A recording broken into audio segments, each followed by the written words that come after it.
Hey guys, welcome back to the channel. This time we're doing things a little different.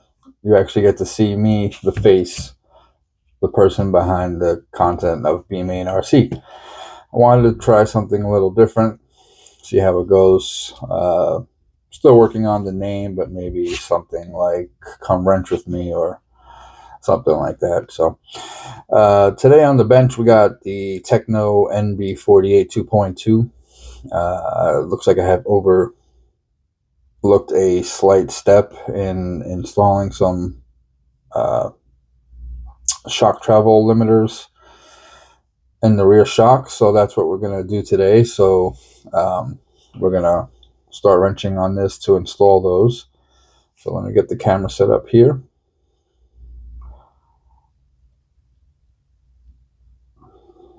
And hopefully you guys can see that. All right. So the reason why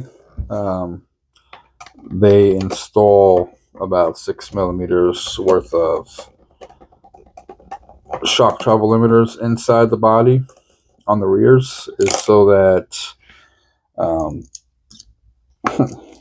the event of a hard crash, you don't have a dog bone popping out like I did when I was trying to break in the cars. In my defense, it was one hell of a hit, and it cartwheeled down 3/4 the front straightaway. So yeah, I'll leave that one. But honestly, so my first initial impressions with the cars have about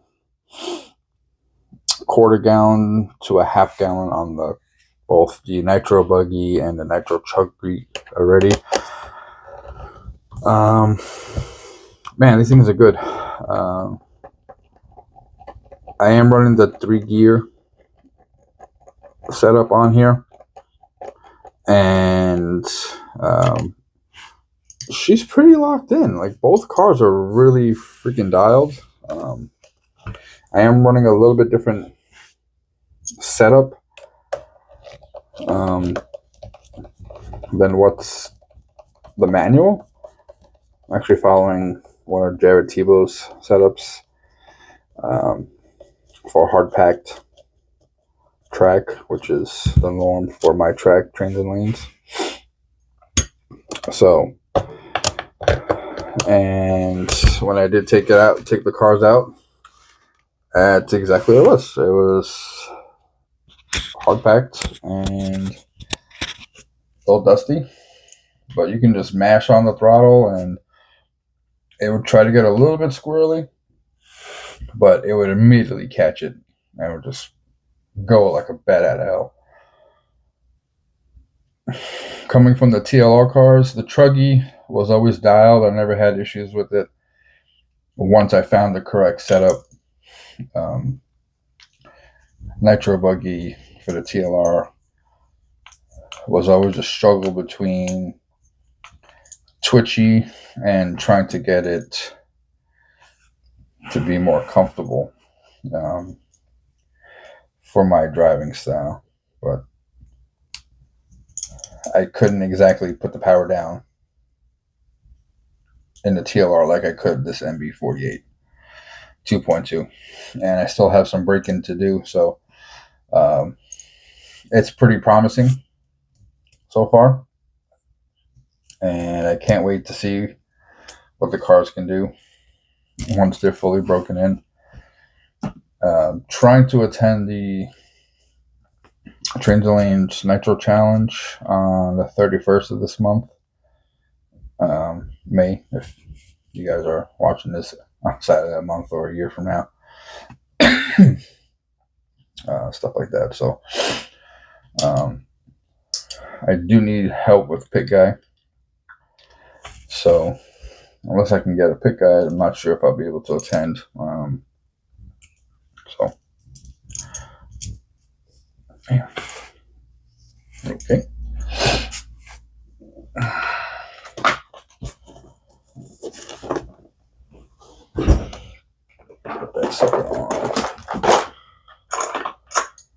way too hard.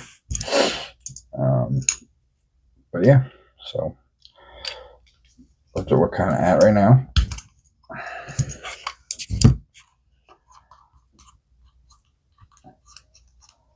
If not, I guess I'll just go the following day for a test and tune.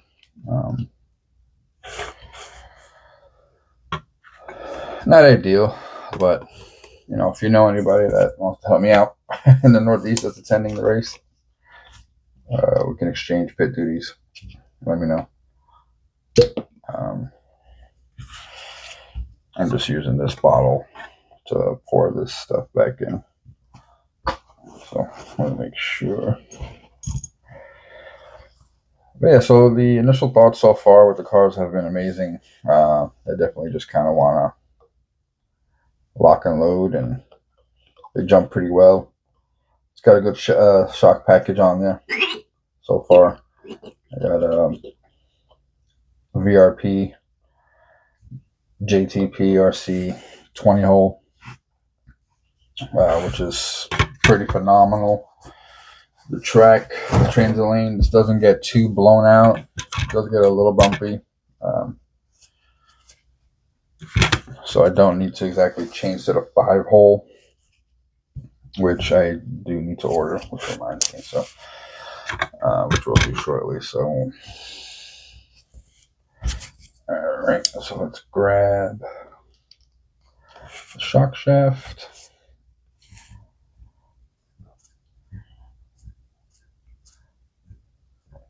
And I'm not sure if it's in the manual to install these limiters. I might have overlooked it. I kind of actually didn't really look at the manual, unless it was for like the shock guide orientation installation. The car went together like any other car, pretty smooth, no issues, stuff like that. Pretty awesome build. The plastics are so damn beefy. My hand was hurting for like a week. I got about halfway through on the truggy, trying to do the screws by hand, and I was like, forget this. I need to do the electric screwdriver. So there you can see I am running the VRP 20 holes with the black flaps in the rear. It's been pretty awesome, pretty dialed. All right, so as you can see, I am missing some limiters. So we are going to install. I don't know if you guys can see this, but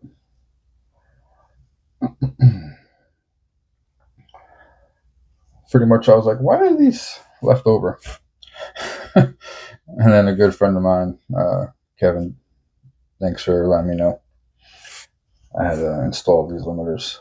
So I am going to install them like that.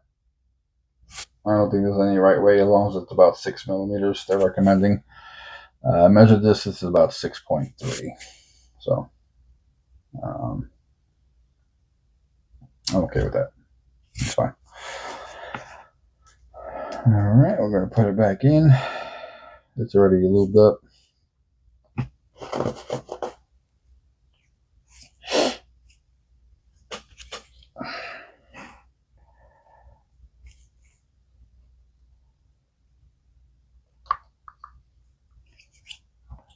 Yeah, definitely I've overall been pretty satisfied with everything.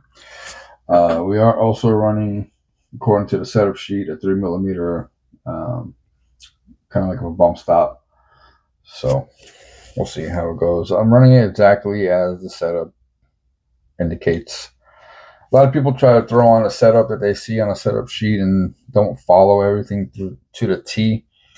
And then they're like, why doesn't this work? Well, you didn't follow everything to the T. Everything has to be copied to the T. Like, for instance, when I was running Team Associated, I was running the RC8 T3.1, I believe. Yeah.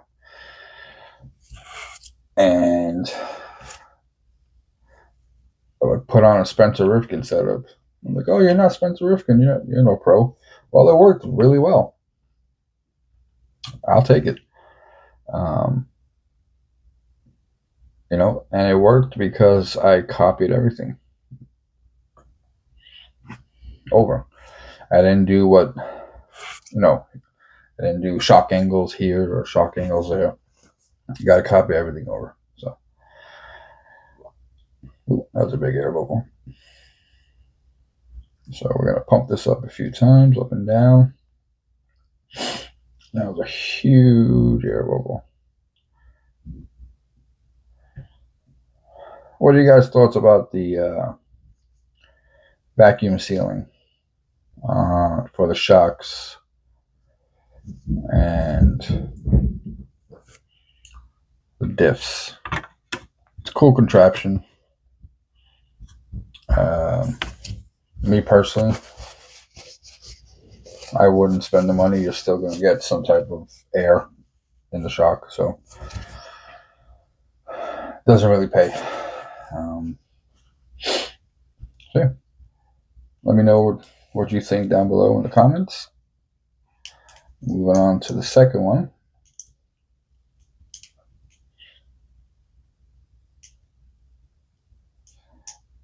Really excited to just kind of run these cars.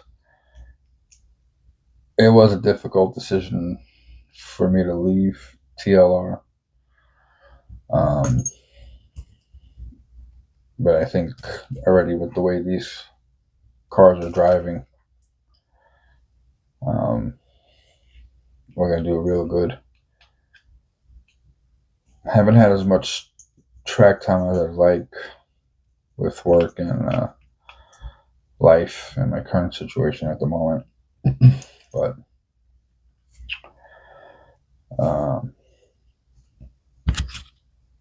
whatever chance I do get, I do go. So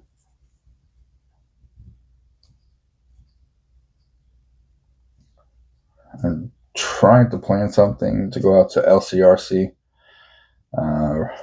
right now. I can't really attend those 3-day events, even though that's what I'm used to, the norm. But that's how they used to do it down in Texas. But maybe go up for a practice day. LCRC is definitely a bucket list track for me, for sure. As was Thornhill, which was an amazing facility. I can't believe my first time there, I ended up 3rd place in Sportsman Nitro Truck at the Lone Star. My first really big event, 300 entries. So that was pretty cool, but yeah, so knock that one off. LCRC is definitely like second for me because it's kind of like close to home and whatnot. And I think the next one would probably be Thunder Alley, or now as it's referred to, the Drake Raceway.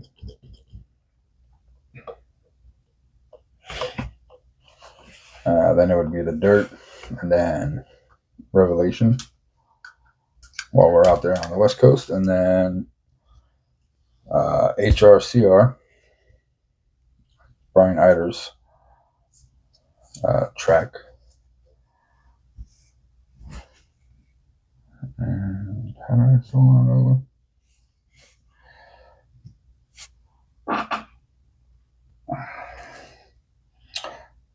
I know Ken was asking about this.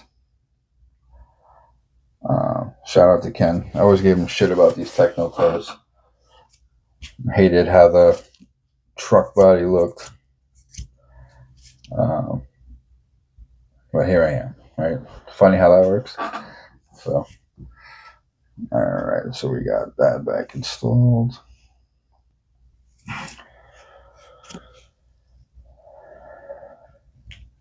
So yeah, looking to do like a build type series. I know the next video that I do have planned, which will probably be shot right after this, is making some initial settings to these cars. I did say that I was going to leave them with the setups that I had on and not make any changes to them until the cars were at least a little more broken in. I can tell you with the grip levels they're providing, even still kind of needing about another half gallon through them, if not 3/4 of a gallon, I can definitely make some changes on the front end geometry to give me a little more steering, because Trains and Lanes does have a lot of 180s, so we need that tight turning radius. Not so much rotation. The rotation's there mid corner. It's just the initial entry into the corner, so we need more steering entry, and I'll probably do something with that coming up shortly. But if anyone has any ideas or would like to see something discussed up next, feel free to drop something in the comments. I don't mind doing it while I currently have the time, unfortunately.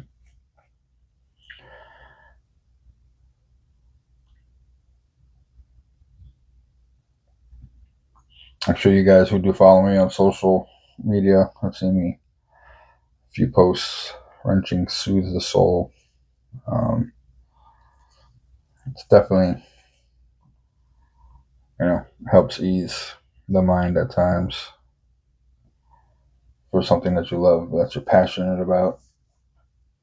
So, all right.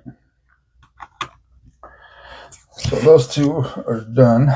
This one should be pretty much done as far as the area. Oh, cool. All right.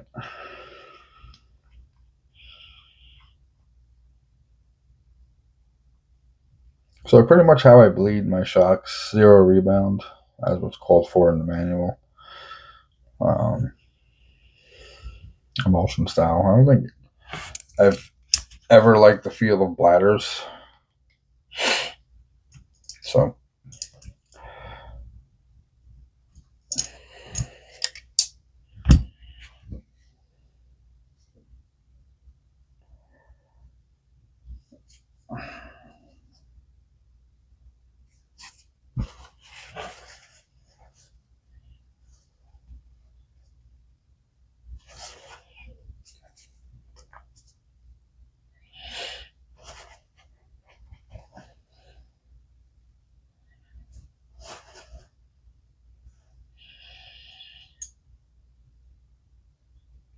I swear if they make these screws any smaller,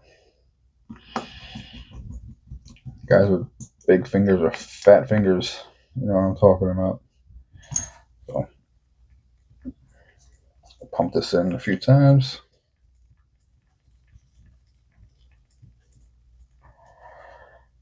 All right. And at this point, I usually bring down the shock boot just so I can get a better gauge on the rebound. So now we're going to fully withdraw the shock shaft, and we're going to unscrew the leader screw. I said unscrew, not drop it. Okay. And we're going to let all the air out. And there comes all the excess, which is good.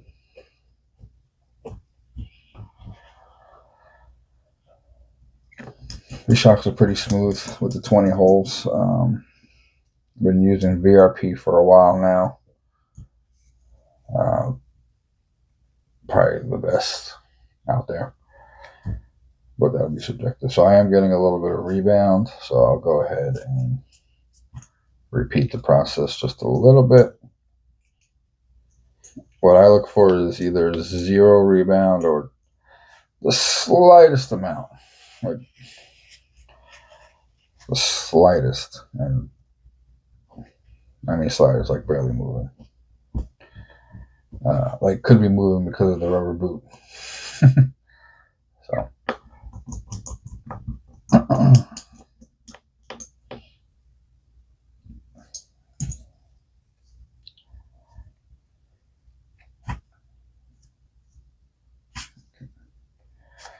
still have some.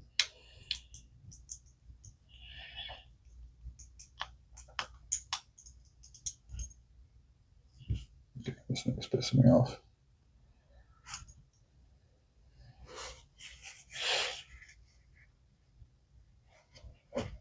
Okay. So now we don't have anything coming out.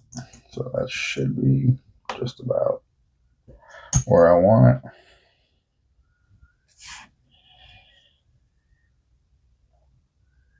Okay, we'll take it. As long as it's about the same on each side, which should be zero or minimal.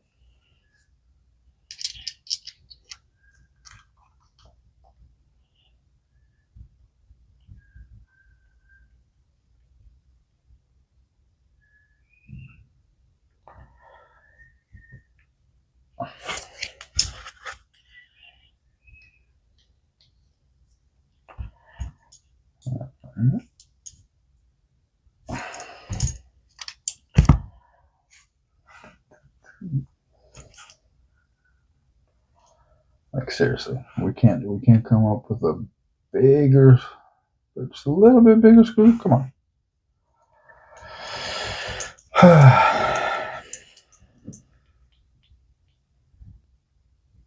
So heavy, right?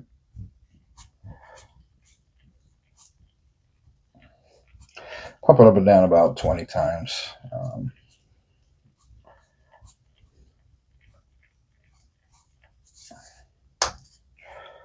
And the way down, pull the shock boot.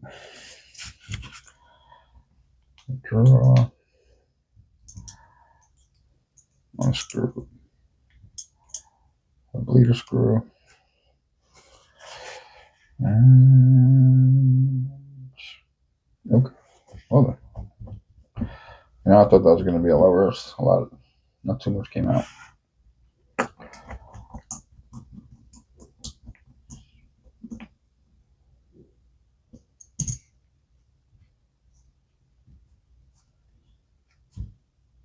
Okay, this one still has too much rebound in it. So we'll repeat the process.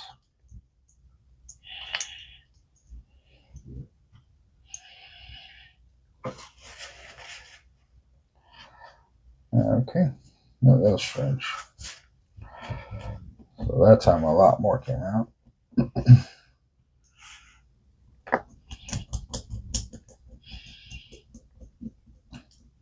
And it's pouring outside. Whew.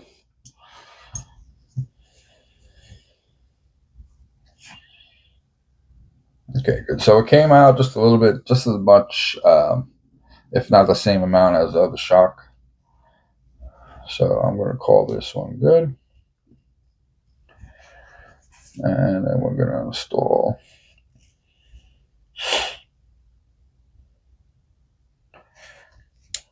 our stuff.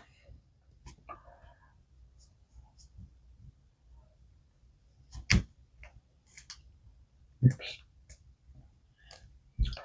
And yeah, so pretty much let's put the boot down over.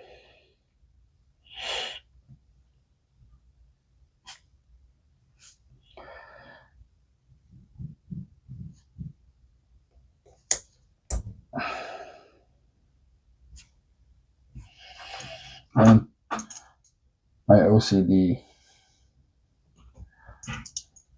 is crippling sometimes because everything has to be like properly lined up. Like the notch has to be lined up with the, the air hole on the shock cap, and my spring color indicator has to be like perfectly aligned with that.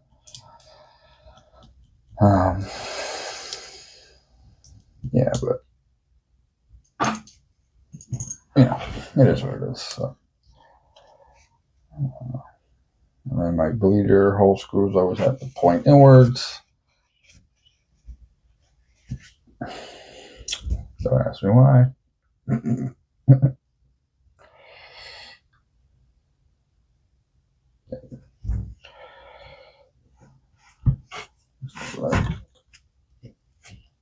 Okay, time to do this one.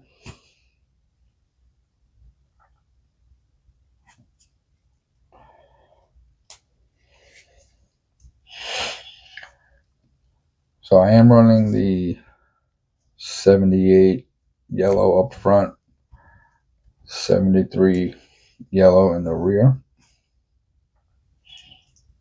And for my track, it's pretty damn good. In truck, I'm running still the kit pink springs with the VRP 20 hole. It does feel good.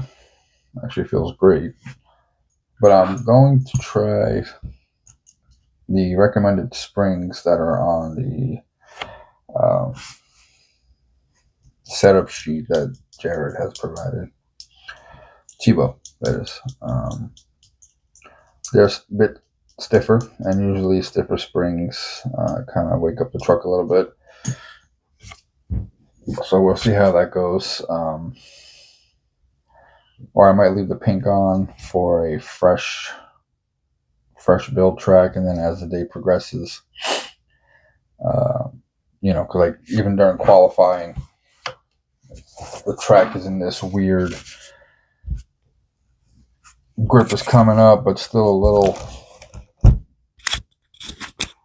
squirrely, struggling for traction type deal, stuff like that. So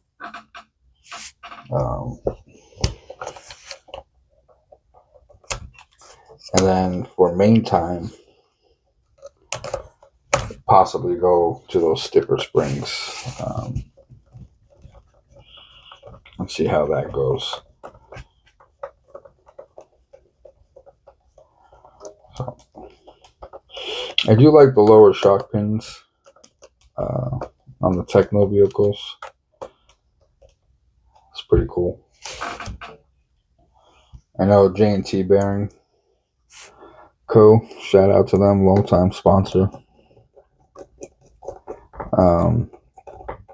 They make some titanium lower pins, which I'm probably gonna end up getting. I gotta bling both of these cars out with J&T stuff. So we'll do that shortly. But yeah, so far so good. Positive experience with the Techno vehicles. Can't complain. Also experimenting with header and pipe configurations for the track. As I said, there's a lot of tight 180s, and usually right after the 180 is a jump. So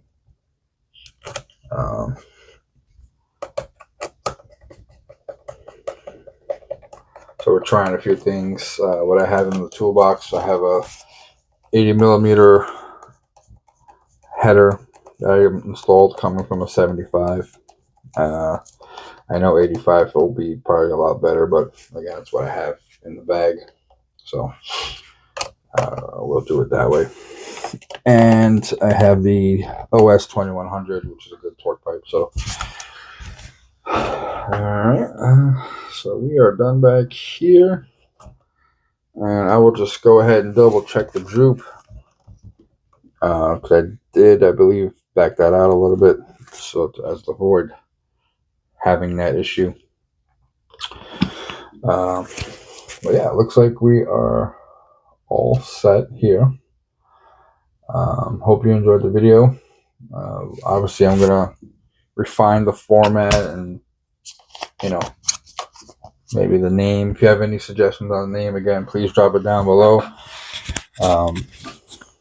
Yeah, B-Main RC has always been about helping B-Main C main, D main races get to the A. I am a prime example of that. Used to be lower B main, sucking pretty bad, and fighting for, anywhere from first to fifth in the open class in Texas with some of the best racers in the country in the open classes. Didn't do too bad either. My first time on the East Coast last year, especially after almost a 15-month hiatus. We did pretty well with the TLR cars. Our first time back after that long. Nitro truck, we put her in the A. As always, she was always dialed. No problems there. Nitro buggy, again, love-hate relationship. B main, about mid-pack B main. And the E-Truggy, we were up there battling in the last qualifier for a spot in the A, and it was literally throw a blanket over everybody in the A sort. At one point, I was up there battling for third spot on the A, and I ended up somehow in BQ. But that's what happens. Announcer's curse. Got to work on that. And just stuff like that. So, yeah. So the Nitro cars, focusing on Nitro, trying to get that all set.